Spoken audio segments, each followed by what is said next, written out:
Hello नमस्कार वणक्कम 5.3 is what we are going to discuss, जो कि है को prime numbers for safe keeping treasures. So इसमें हम क्या पढ़ने वाले हैं? Which pairs are safe? Now let us go back to the treasure. जो खजाने की बात हो रही थी, now this time treasures are kept on two numbers. वो जंपी और ग्रम्पी वाला याद है ना 5.1 में? अगर 5.1 और 5.2 अभी तक नहीं देखा है तो पहले उन दोनों सेक्शंस को देखिए और उसके बाद ही यहां पर आइए, बिकॉज हम एक लॉजिकल सीक्वेंस में आगे बढ़ रहे हैं। ओके, ये मेरी आपसे गुजारिश है, ओके, रिक्वेस्ट है। Now Jumpy gets the treasures only if he's able to reach both the numbers with the same jump size. Okay, ये एक एक्स्ट्रा कंडीशन यहां पर लगाई गई है। There is also a new rule: a jump size of 1 is not allowed. पहले ये था कि अगर 17 तक पहुंचना था, बिकॉज 17 प्राइम नंबर है, तो 1 2 3 4 5 6 करके अब 17 तक पहुंच सकते थे। लेकिन इस बार जो नया कानून ये लगाया गया है कि आपके पास 1 का जंप अलाउड नहीं है। तो अगर आपको 17 तक पहुंचना है तो पॉसिबल नहीं हो पाएगा, क्योंकि आप 17 सिर्फ 1 या 17 से ही पहुंच सकते हैं। So where should Grumpy place the treasure so that Jumpy cannot reach both the treasures? Okay, now will placing the treasure on 12 and 26 work? क्या 12 और 26 पर रखने से ये पॉसिबल होगा कि जंपी उन दोनों खजानों तक नहीं पहुंच पाए? बिल्कुल होगा, क्योंकि if the jump size is chosen to be 2, then हाँ, अगर जंप साइज 2 होगा तब 12 तक भी पहुंच पाएगा और 26 तक भी पहुंच पाएगा। तो ऑब्वियसली देन जो ग्रम्पी का ये मकसद है कि किसी ना किसी तरह से जंपी को खजाना ना मिले, वो पॉसिबल नहीं होगा, because jumpy will be able to reach both 12 and 26 by jumping 2 steps at a time. Okay, now वो सोचता है ओ ऐसा 4 और 9 पे रखूं तो क्या ये होगा? 4 और 9 पे रखो तो नहीं होगा, क्योंकि jumpy can not reach both using any jump size other than 1, because 4 है मल्टीपल ऑफ 2, 9 है मल्टीपल ऑफ 3, है ना? So Grumpy knows that the pair 4 and 9 is safe. So 12 and 26 पर रखेगा तो जंपी को मिल जाएगा, 4 and 9 पर रखेगा तो जंपी को हासिल नहीं हो पाएगा। Now check if these pairs are safe. ये काम हमको दिया गया है, करेंगे, करते हैं। पहला है 15 और 39 का। ओके, पहला है 15, अच्छा उन्होंने ऑलरेडी सॉल्व किया 15 and 39।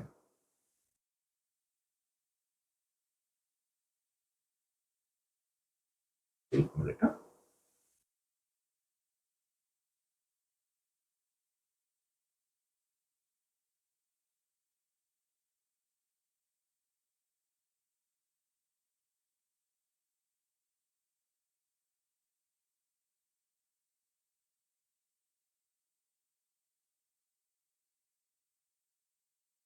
तो इसमें आप देखेंगे कि 15 जो है वो पहुंचता है 3 से, 39 भी पहुंचेगा 3 से। So that means these pairs are not safe, because ये पहुंचेगा 3 3 3 करके 5 पे पहुंच जाएगा, ये पहुंच जाएगा 3 3 3 करके कितने में? 13। 3 into 13 is 39। 4 and 15, 4 and 15 will be safe because this is a multiple of 2 and this is a multiple of either 3 or 5, so this pair is safe। ये वाला देखते हैं 18 and 29, this is also safe because this is 29 is a prime number and 18 is a multiple of 2 3 6 etc। okay, ये वाले दोनों देखते हैं, this is not safe because दोनों are multiples of 5। okay, तो देखो कितनी आसानी से और कितनी जल्दी से you can actually solve, अगर आपको मल्टीप्लिकेशन और डिवीजन अच्छी तरह से मालूम हो। Now what is special about safe pairs? They don't have any common factor other than 1। Two numbers are said to be co-prime to each other if they have no common factor other than 1।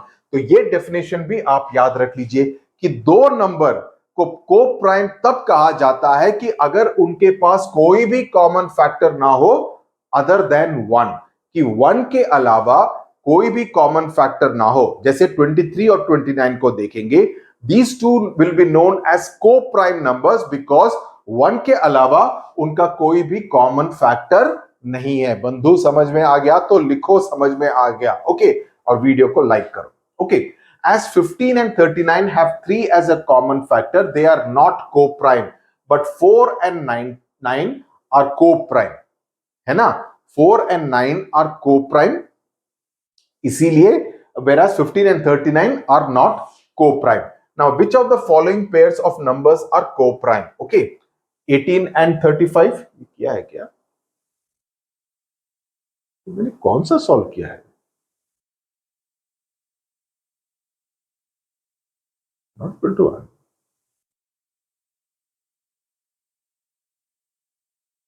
इसमें देखिए कौन से pairs co-prime है. Let's look at 18 and 35. Okay, now 18 and 35 में you will have many numbers. Now 18 is a multiple of 3, 35 is a multiple of 5, okay, and 7. So इसमें से कौन से, फॉर एग्जाम्पल इसमें ये जो मैंने लिखा है एग्जाम्पल्स ऑफ को प्राइम नंबर्स. नाउ 8 and 15 को अगर आप देखें तो 8 and 15 में 1, 2, 4 and 8 एंड फैक्टर्स ऑफ 15 हो गए कितने? 1, 3, 5 and 15, है ना. सो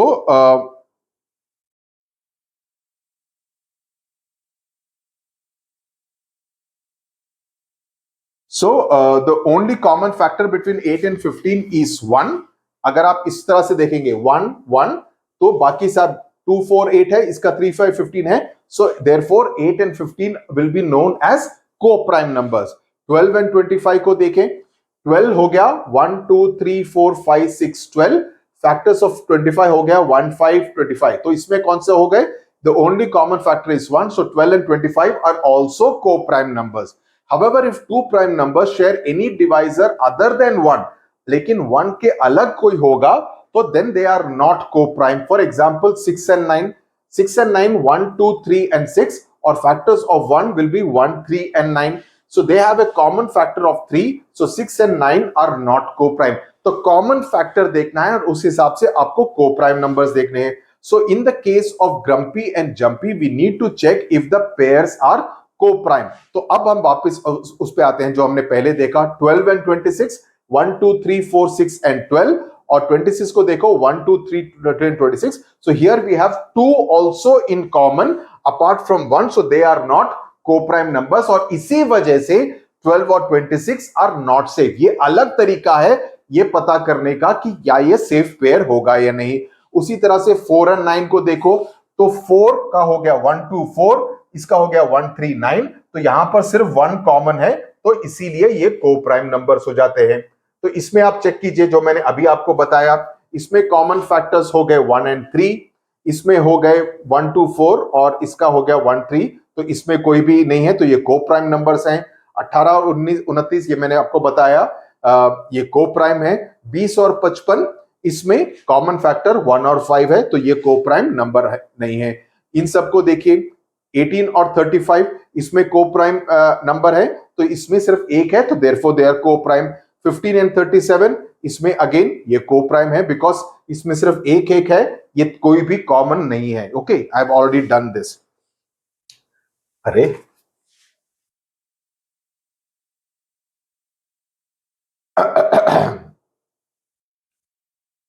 30 एंड 415 इसमें देखिए 1 और 5 दोनों है इसमें, so therefore these are not coprime. 17 और 69 इसमें ये 117, 17 तो प्राइम नंबर है, अभी तक आपको याद हो जाने चाहिए. 69 के लेकिन 1, 3, 23, 69 है तो ये को-प्राइम हो जाते हैं. 81 और 18 इसमें 81 के इतने सारे हैं, इस 18 कितने हैं लेकिन इसमें 1, 3 वगैरह कॉमन रहेगा, 9 भी कॉमन रहेगा, therefore it is not co-prime. तो ये वाले जो क्वेश्चंस हैं ये मैंने आपके लिए पूरे सॉल्व कर दिए हैं. अभी हम आते हैं while playing idli vada game, while playing the idli vada game with different number pairs, Anshu observed something interesting.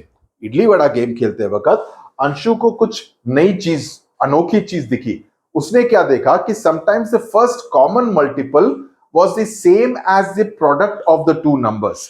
कि पहला जो कॉमन मल्टीपल मिलता है वो ज्यादातर उन दोनों का प्रोडक्ट मिलता है. इसका एग्जाम्पल देखते हैं, आपको समझ में आ जाएगा. 3 and 5 आर को-प्राइम नंबर्स, सही बात. Multiples of 3 are 3, 6, 9, 12, 15. Multiples of 5 are 5, 10, 15. Okay. Now 3 into 5, पहला कॉमन मल्टीपल कौन सा हो गया? 15. ओके, ये हो गया. देन उसके बाद 2 और 3 के साथ भी absolutely the same thing. 3 into 2, 6. So that's what happens, that the first common multiple was the same as the product of the two numbers. जो common multiple होता है, जो इडली वड़ा गेम में खेला था ना कि 3 इडली इडली 5 वड़ा, और पहला कॉमन मल्टीपल कौन सा आ रहा था जिसपे कि वो इडली वड़ा कह रहे थे, वो हो रहा था 15. सही बात. तो 15 is also the product of the first two numbers, यानी कि 3 into 5. Okay. At other times, the first common multiple was less than the product of the two numbers. इसके examples देख लेते हैं. तो this happens when the two numbers are not co-prime. अगर दोनों numbers prime number हो तो common multiple होगा उनका product. लेकिन अगर दोनों number prime numbers नहीं हो तो फिर it will be less than the product. For example, 4 and 6 को देखें. Product of 4 and 6 is 24, but the first common multiple for 4 and 6 is 12, which is less than 24. 4 into 3, 12. 6 into 2, 12. तो पहला common multiple हमको कौन सा मिलता है? 12, जो कि 24 से कम है. ये इसलिए है क्योंकि 4 और 6 प्राइम नंबर्स नहीं है. ओके, इस बात को ध्यान रखिए. तो I am telling you lots of conditions, इसमें काफी कुछ याद रखने की जरूरत है. तो इसके लिए क्या तरीका है? इसके लिए तरीका यह है कि इस वीडियो को एक बारी समझ में नहीं आया तो 2 बारी देख लो, ताकि पूरी तरह से कॉन्सेप्ट, बिकॉज मैं क्या करता हूं, मेरा पढ़ाने का स्टाइल यह है कि जो भी मैं बात बताता हूं मैं उसको वीडियो के अंदर ही 1 बारी 2 बारी कभी कभी 3 बारी समझा देता हूं, रिवीजन कर देता हूं, ताकि आपके दिमाग में वो बात पूरी तरह से फिट हो जाए. ओके, तो उससे फायदा क्या होता है कि आप पढ़ने के साथ साथ एक बारी रिवीजन भी कर रहे हैं. इसके बाद आप अपने आप खुद रिवीजन करेंगे तो उसके बाद कोई भी ऐसी सिचुएशन नहीं आएगी जहां पर आप भूल जाए या किसी तरह से कंफ्यूज हो जाए. ओके, तो ये प्राइम नंबर और नॉन प्राइम नंबर्स का मसला है. इसी तरह से आप ये एक्सरसाइज कर सकते हैं, ये आपके लिए होमवर्क है, आप 12 और 18 के साथ ये कर सकते हैं. ओके, अब हम आगे चलते हैं को प्राइम आर्ट की तरफ. Observe the following thread art. ये धागे के साथ थ्रेड है. ये आपने, मुझे मालूम नहीं आप कितने ऐसे इस तरह की मूवीज या वेब सीरीज देखते हैं, जब भी कोई पुलिस कोई इन्वेस्टिगेशन करने वाला होता है कि इस पर्टिकुलर अपराधी को हमने लेट्स से उदयपुर में देखा, उदयपुर से उसको सीसीटीवी में वहां पे उदयपुर के बस स्टैंड पे देखा, वहां पर उसने बस पकड़ी in order to go to Delhi, तो वो दिल्ली के आईएसबीटी पर उतरा, तो मैप पे उदयपुर लगाएंगे, फिर वहां से एक धागा लगा के दिल्ली तक जाएंगे, ताकि पता चल जाए कि ओके उदयपुर से 29 तारीख को निकला और 30 तारीख सुबह वो दिल्ली पहुंचा, लेकिन दिल्ली में वो रहा नहीं और सीधा वहां से जम्मू की तरफ चला गया. राइट, सो फिर दिल्ली से जम्मू की तरफ एक थ्रेड लगाएंगे, तो एक तरह का थ्रेड आर्ट हो जाता है, जो कि काफी पुलिस इन्वेस्टिगेशन में भी इस्तेमाल होता है. Okay, I am just telling you side की बात. Okay, so the first diagram has 12 pegs. Okay, pegs का मतलब है ये जो एक एक मार्क है ना, इसको कह रहे हैं पेग, PEG, एक point. And the thread is tied to every fourth peg. तो यहां से आप देखेंगे 12 से 4, 4 से 12, 8 से 12, तो ये हो गया एक triangle. The second diagram has 13 pegs. तो यहां पर आप देखिए 12 नहीं है, यहां पर 13 है, और यहां पर अगर आप देखेंगे and the thread gap, thread कितने में बांधा है? 3 में, यहां पर 4 में बांधा था. यहां पर आप देख रहे हैं मार्क कर देता हूं, तो यहां पर आप देख रहे हैं कि 13 से लेकर 3 तक, यानी कि 1 2 3 का गैप है. फिर 3 से लेकर 6 तक 4 5 6 3 का गैप. फिर 6 से लेकर 9 तक और 9 से लेकर 12 तक, 12 से 2, 2 से 5, 5 से 8, 8 से 11, 11 से 1, 1 से 4, 4 से 8. ओके, तो इस तरह से सभी के सभी कवर हो गए. 4 से 7, 7 से 10 और 10 से वापस 13. ओके, तो इस तरह से आप देख रहे हैं कि all the points have been touched. लेकिन यहां पर सारे पॉइंट्स लाइक 1 2 पे टच नहीं हुआ, 4 5 पे टच नहीं हुआ, 6 7 पे टच नहीं हुआ, 9 10 11 पे टच नहीं हुआ, राइट? सो 3 पे भी टच नहीं हुआ।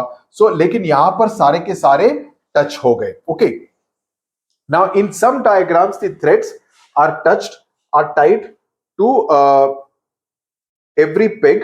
In some it is not. Is it related to the numbers, two numbers, the number of pegs and the thread gap being co-prime?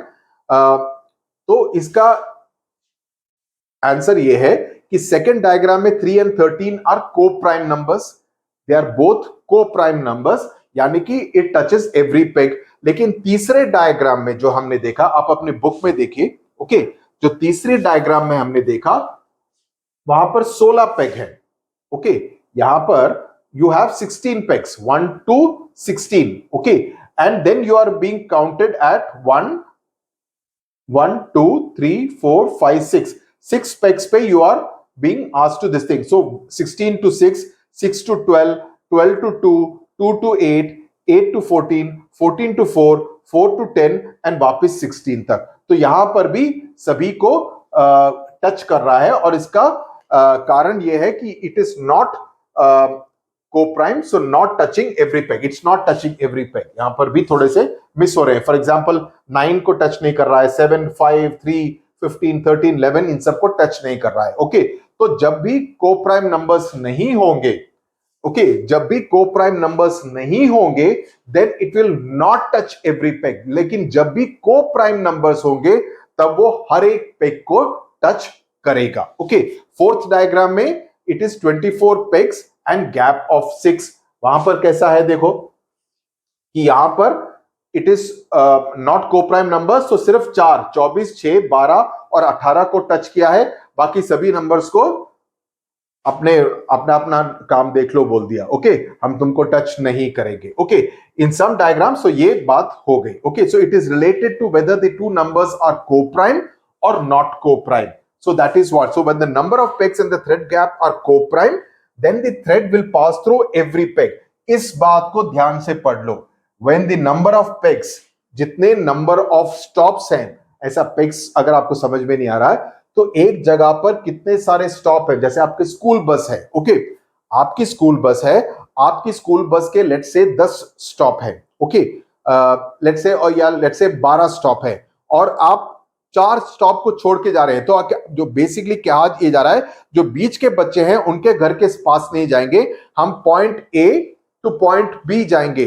तो अगर आपके बीच में पॉइंट A1 A2 A3 है तो उससे फर्क नहीं पड़ता, तुम इधर इधर उतर जाओ या उधर उतर जाओ। ओके, और उसके बाद अपने घर चले जाना, वहां से तुम A3 A2 A1 में चले जाना, लेकिन हम पॉइंट ए पे जाएंगे, पॉइंट बी पे जाएंगे, उसके बीच में नहीं जाएंगे। So basically, whether it will touch or not depends on whether the two numbers, the stop and the gap, whether it is prime numbers, co-prime or not co-prime.